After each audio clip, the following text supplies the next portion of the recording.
وہ ہماری خطاؤں کے سبب سے چھیدا گیا۔ پہلی تلاوت اشعیاء نبی کا صحیفہ 52 باب 13 سے 53 باب کی 12 آیت تک۔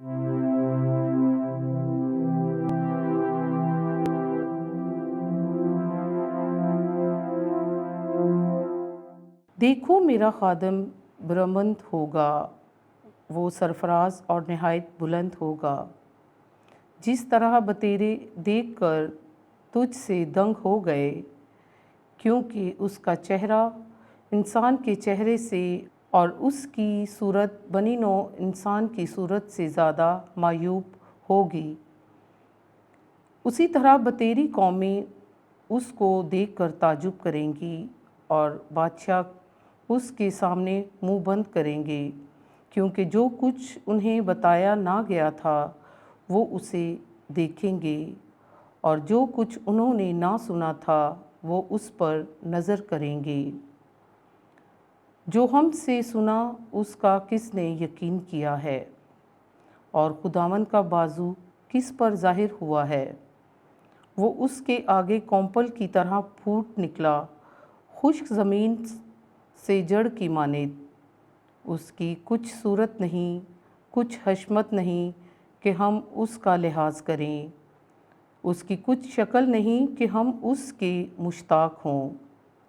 حقیر اور آدمیوں سے متروک، مرد غمناک اور بیماریوں کا آشنا، ایسے شخص کی مانند جس سے لوگ منہ موڑتے ہیں۔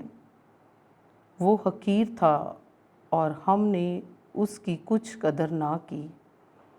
یقیناً اس نے ہماری ہی بیماریاں اٹھائیں، ہمارے ہی غم اس پر لدے ہوئے تھے، حالانکہ ہم اسے مبروز سمجھے اور خدا کی طرف سے مارا ہوا اور ذلیل۔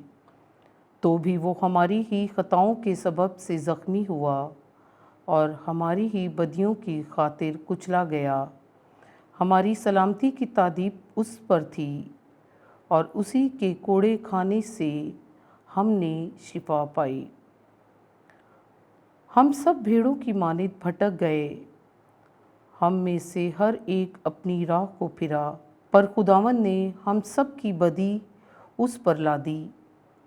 اس پر ظلم کیا گیا پر وہ فروتن رہا، اور اس نے اپنا منہ نہ کھولا۔ وہ ذبح ہونے والی بھیڑ کی مانند اور برہ کی مانند بال کترنے والوں کے سامنے خاموش رہا اور اپنا منہ نہ کھولا۔ گرفتار کرنے اور فتویٰ دینے کے بعد وہ اسے لے گئے۔ اس کا انجام کون بیان کرے گا؟ وہ ارض زندگان سے کاٹا گیا اور اپنی امت کی سرکشی کے سبب سے قتل کیا گیا، اور انہوں نے شریروں کے ساتھ اسے دفنایا اور دولت مند کے ساتھ اس کو قبر میں رکھا۔ اگرچہ اس نے کبھی ظلم نہ کیا اور اس کے منہ میں فریب نہ پایا گیا، تو بھی خداوند کو پسند آیا کہ اس کو بیماریوں سے کچلے۔ یقیناً اس نے اپنے آپ کو خطا کا ذبیحہ کیا۔ وہ ایسی نسل دیکھے گا جس کے ایام دراز ہوں گے، اور خداوند کا ارادہ اس کے ہاتھ سے کامیاب ہوگا۔ وہ اپنی جان کے دکھ کے بعد نور دیکھے گا، وہ اپنے عرفان سے آسودہ ہوگا۔ میرا صادق خادم بتیروں کو صادق ٹھہرائے گا، اور وہ ان کی بدیوں کو اٹھا لے گا۔ اس لیے میں بتیروں کو اس کا حصہ کر دوں گا، اور بے شمار لوگ اس کی غنیمت ہوں گے، کیونکہ اس نے اپنی جان موت کے حوالے کر دی اور وہ بد کرداروں کے ساتھ شمار کیا گیا۔ پس اس نے بتیروں کے گناہ اٹھا لیے، اور وہ بد کرداروں کا شفیع ہے۔